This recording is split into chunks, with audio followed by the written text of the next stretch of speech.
Bien, aujourd'hui, on va reprendre Stendhal et l'amour-passion.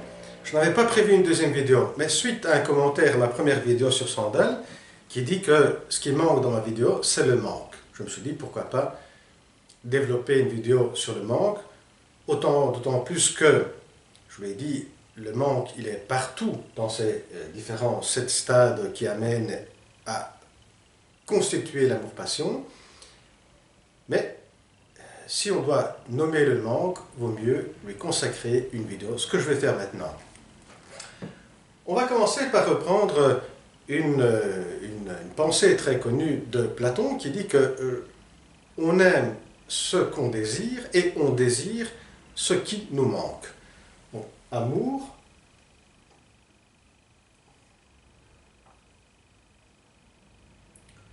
désir,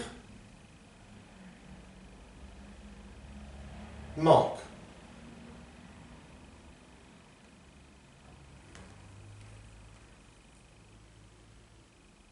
Et on voit très bien comment le manque est le moteur de tout ce processus.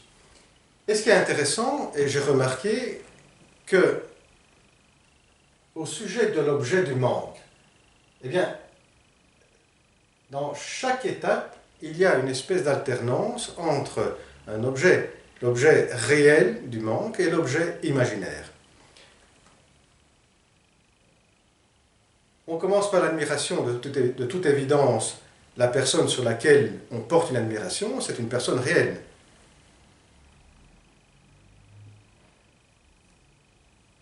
Lorsqu'on se met là à, dans la fantaisie, alimenter des rencontres, comme dit Stendhal, je lui donne des baisers, elle me donne des baisers, je la caresse, etc.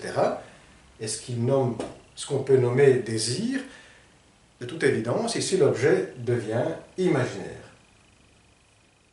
C'est l'objet imaginaire qui prend le dessus. À un moment donné, on veut aussi réaliser cette imagination, ce qu'on a alimenté dans notre propre imagination. Et là, on passe de nouveau à l'objet réel, faire attention à certains détails pour réaliser qu'on peut avoir notre objet aimé. Le 4e et 5e stade, comme dit Stendhal, se tiennent ensemble. Ici, on revient à l'objet imaginaire. C'est dans cette 4e et 5e phase que on est certain que l'autre nous aime, et là, on se laisse aller dans des scénarios où l'imaginaire prend toutes ses formes. Je la veux tendre, elle devient tendre, dit Stendhal. Et si on reprend ici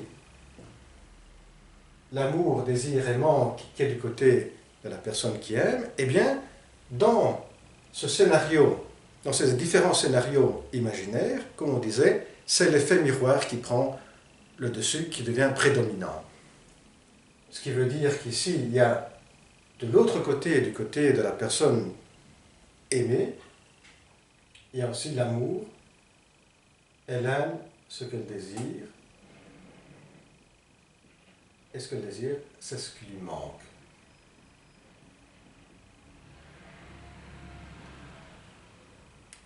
Et dans ce scénario,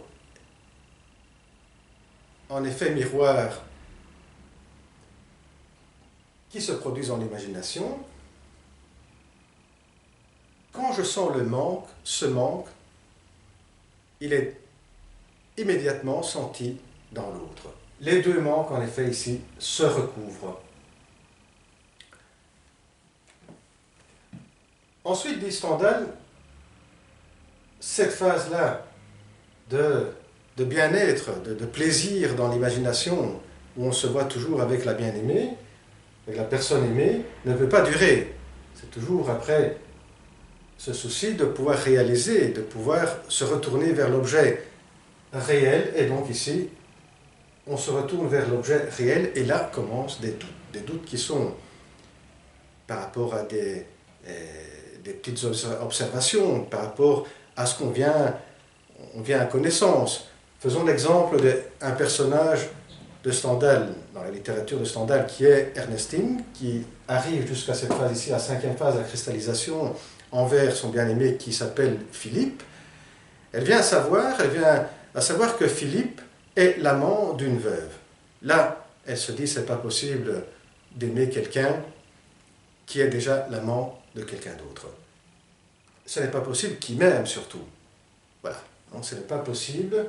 Et ici, ce n'est pas possible que son amour ici, eh bien, puisse m'aimer, c'est-à-dire que son cœur est pris par la veuve, et donc c'est que le manque du bien-aimé, le manque de la personne aimée vient à manquer.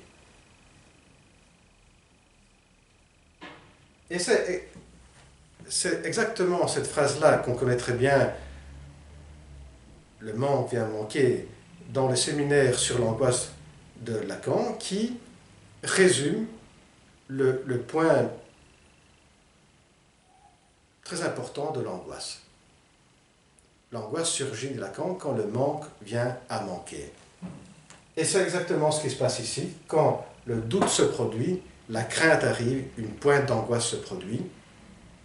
Et c'est lorsque il y a une prise de conscience que le manque dans l'autre, dans la personne aimée, vient à manquer. Et c'est ce processus de doute, de crainte, d'angoisse qui va amener des Stendhal à la deuxième cristallisation. Et dans le cas, il suffit très peu, dans le cas d'Ernestine, c'est quand elle sait que, elle vient savoir que la veuve part en vacances, qu'alors du coup, ressurgit le manque dans la personne aimée, le manque chez Philippe, car ça veut dire que son cœur est encore libre. Et il reprend à pouvoir l'aimer, la désirer, parce qu'elle lui manque. Et ce passage des Stendhal se fait même si, par exemple, Ernestine n'a aucun signal précis de Philippe. Ça veut dire que tout se passe, tout peut se passer très bien au niveau de l'imagination. Et donc ici on revient avec l'objet imaginaire. Pour conclure, ce qui est intéressant de remarquer, c'est qu'il y a essentiellement deux types de manque. Un manque chez la personne qui aime et un manque chez la personne aimée. À certains moments, ce manque se recouvre, mais il peut venir à manquer chez l'un comme chez l'autre. Quand il vient à manquer chez la personne aimée, eh bien, le processus de cristallisation ne va pas se faire. Par exemple, c'est ici, au moment du désir, vous avez une relation sexuelle avec la personne que vous aimez, ce processus ne va pas continuer, le processus de cristallisation. Car le manque vient à manquer du côté de la personne qui aime.